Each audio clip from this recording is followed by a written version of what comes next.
Welcome to Mad Max Fury Road, exploring that insane universe, exploring that insanity. As I mentioned in my spoiler-free review, this movie shows us a lot of stuff that it doesn't explain, and it kind of gets your imagination going as to like what it's used for and how it works in this world. So let's talk about it. Let us piece together this puzzle of madness that is Fury Road. So obviously, if you haven't seen the movie, be sure to go see it and then come back to this video when you have seen it. Let's do it. Blood. One of you guys in the comments of my previous videos mentioned this. The whole thing of like blood being transfused from Max as the hood ornament into the driver. That was a really weird thing in this movie. I was a bit worried about that because I thought it's getting close to the Roberto Orci magic blood kind of thing. But as was mentioned by the commenter, that supposedly was supposed to be that it's the adrenaline from the blood of the guy on the front of the car being pumped into the driver, which is why the drivers are like, ah! Because they're getting an extra boost of adrenaline. And I did notice earlier on in the movie that the War Boys are also called half-lives. Like they've only got half of life in them. But then when they bring Max out to sort of like, or the blood bank as they call him, and start to transfuse him into the other guy, they refer to him as full life. So that kind of suggests that the full life needs to be siphoned into the half-life to make the half-life full. So I reckon that was either they do that to try to get the adrenaline, or it was done to try to like get sickness out of their blood because they did have sickness. We'll cover that in a bit. Or perhaps it was part of their sort of religious thing because they were all talking about, I have to go to Valhalla. Maybe they think getting the blood gives you power from that person. I don't know. This is all speculation, but that's what I like about it. Number 2, mother's milk. Well, this was weird, wasn't it?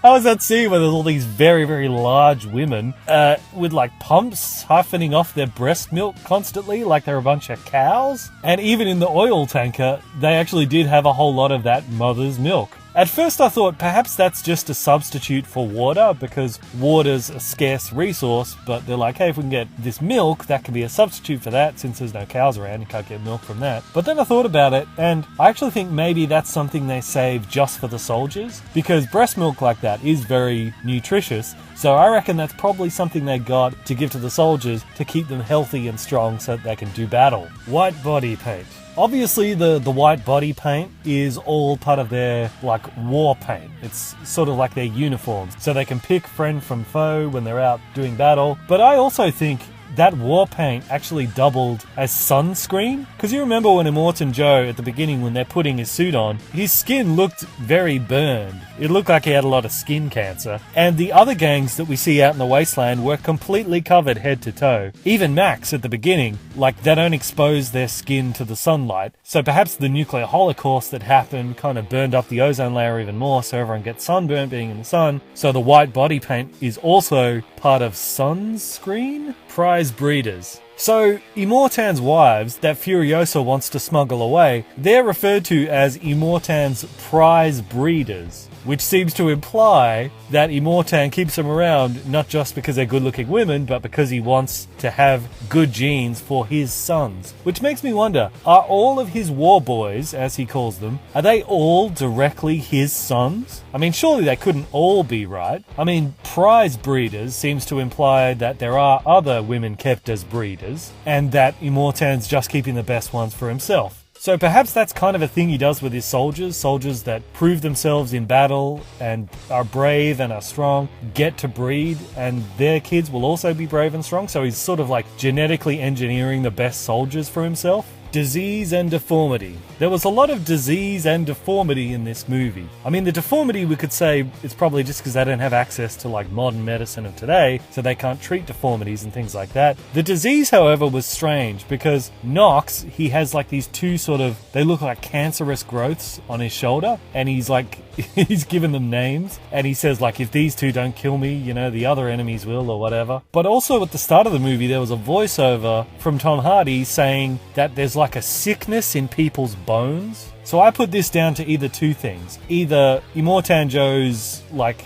breeding policies have led to a limited gene pool, so that's why they're kind of more prone to disease and deformity, because they're all a bit inbred. Or this is a result of the nuclear fallout, because there was a nuclear war mentioned at the very beginning. And kind of the whole idea of Mad Max was supposed to be that all the cities around the outside of Australia have been nuked, so the only place people can sort of go to get away from the radiation is in the wasteland, in the Australian outback, in the centre of the country. So that's why everyone's in the desert. But I guess some of that radiation is still seeping in and is giving people diseases and giving people that sickness in their bones that Mad Max mentioned. Water for gasoline. Anyone who knows anything about Mad Max knows that gasoline is always the thing that people are after. But interestingly in this, water is not just used as a tool for Immortan to control the population. I actually think that they were trading water for gasoline. Because you remember at the very beginning of the movie, it starts with Furiosa driving the tanker, and they're driving sort of out of Immortan Joe's area towards what we see as like an oil refinery in the horizon. And then of course she veers off the road and the movie starts. But later on in the movie, we find out that the little bit of tanker at the end, that little bubble tanker at the end, that's the only thing that actually has gasoline in it, because it explodes when they take it through the canyon. And in the final fight scene, when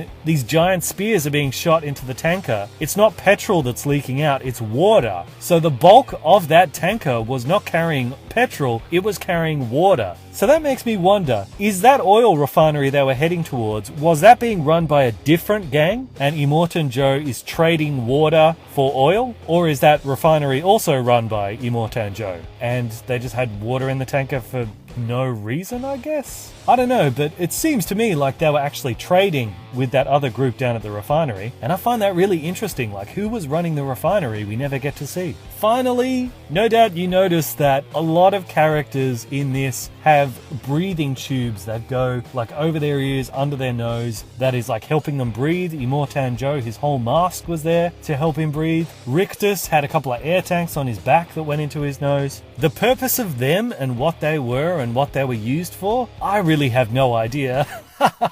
So I'm going to leave it open to you guys. What do you think was in those tanks? Do you think it was just pure oxygen? Because that does have a way of like helping to restore stamina and helping you to heal faster and things like that. Or was it something else? Maybe it was some kind of methane gas? I don't know. Put your thoughts below. What do you think was in the air tanks? And what are your theories on the other stuff? Because that's what I love about this movie so much. It doesn't explain these things on the side. It doesn't explain where the diseases come from or the mother's milk and all this weird stuff. So put your theories below because I would love to hear them. I am Bandit, this is Bandit Incorporated, and until next time I will see you guys in the comments.